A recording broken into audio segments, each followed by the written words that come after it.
Hello अस्सलाम वालेकुम। Welcome to Asha Imran food recipes. आज मैं आपके लिए लेके आई हूँ कंडेंस्ड मिल्क की रेसिपी।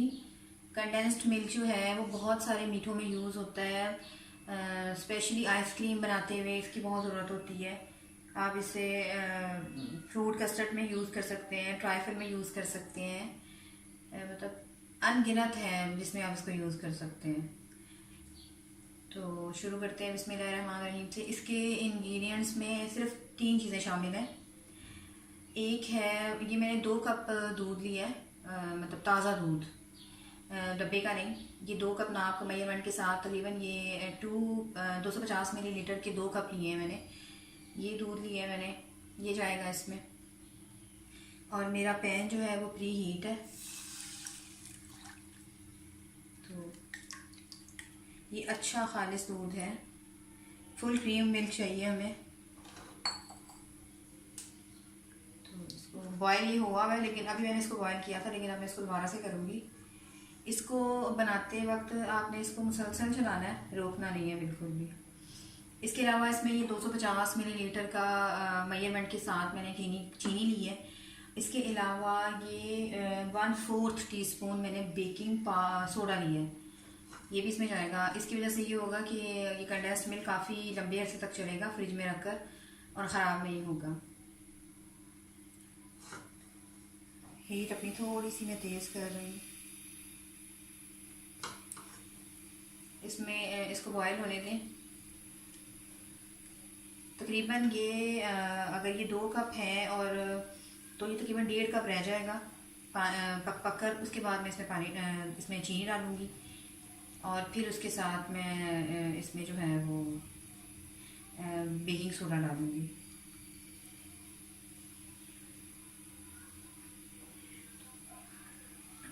आप चाहें तो जब इसको बॉयल आ जाए तो आप हल्की आंच पे भी इसको पका सकते हैं, और चाहें तो मतलब थोड़ी सी आग तेज़ के ऊपर पका सकते हैं, लेकिन उसके लिए आपको मुसलसल खड़ा होना पड़ेगा। मैंने इसलिए थोड़ा लिया है ताकि मतलब मैं सामने सामने बनाकर तो आपको इसको दिखा दूँ।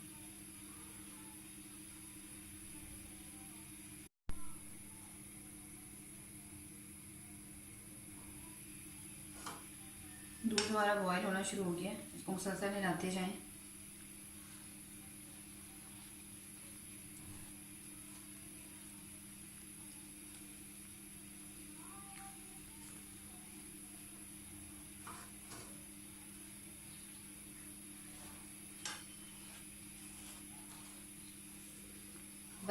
घर में बनाने से काफ़ी सस्ता भी पड़ता है और किसी किस्म के कोई केमिकल्स भी नहीं होते। हाँ, इसमें आप खुश्क दूध भी यूज़ कर सकते हैं, वो ऑप्शनल है, लेकिन मैं नहीं यूज़ कर रही, मैं इसी दूध का बनाऊंगी।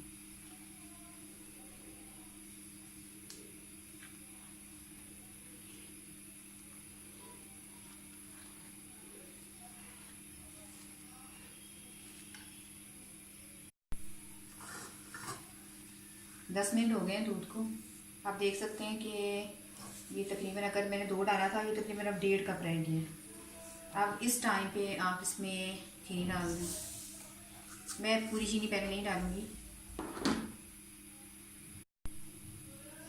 अब आप इसमें बेकिंग सोडा भी डाल दें। बेकिंग सोडे से इसकी शक्ल भी बहुत अच्छी हो जाएगी और ये इसके अंदर इसको फटने का बिल्कुल डर नहीं रहेगा। आप देखिए एकदम दूध ने अपनी शक्ल चेंज की है। आप थोड़ी सी हल्की कर दें और इसको मुसलसल चलाएं।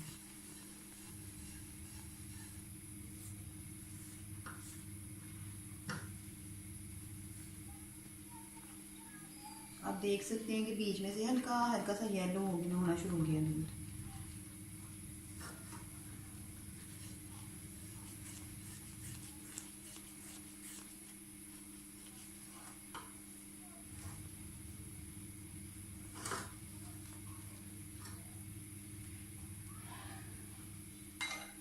अब इसको कंडेंस्ड करने के लिए हम इसका यूज़ करेंगे।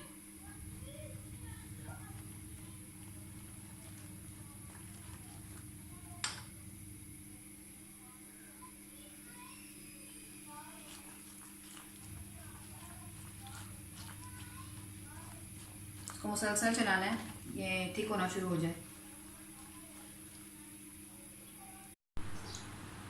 अब जो हमारा कंडेंस्ड मिल्क है वो अपने आखिरी मराहिल में है, इसको मुसलसल हिलाएं, थोड़ा और थिक करेंगे इसको।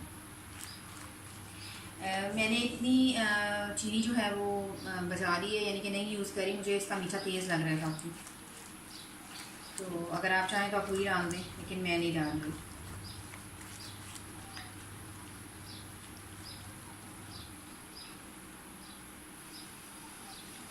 एंड पे थोड़ी सी आग तेज़ कर दें।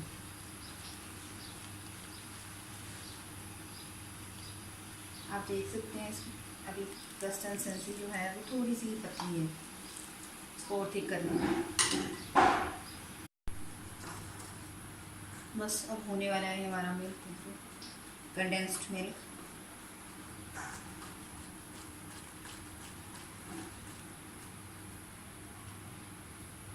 एक दफ़ा और चेक करें, थोड़ा सा थिक और होना चाहिए। बस हमें यही थिकनेस चाहिए थी, हो गया। जब ये ठंडा होगा तो ये और ज़्यादा थिक हो जाएगा। और ये मेरी आज की रेसिपी है कंडेंस्ड मिल्क। अभी ये गर्म है लेकिन इसकी थिकनेस अच्छी है, और जब ये और ठंडा हो जाएगा तो और ज़्यादा थिक हो जाएगा।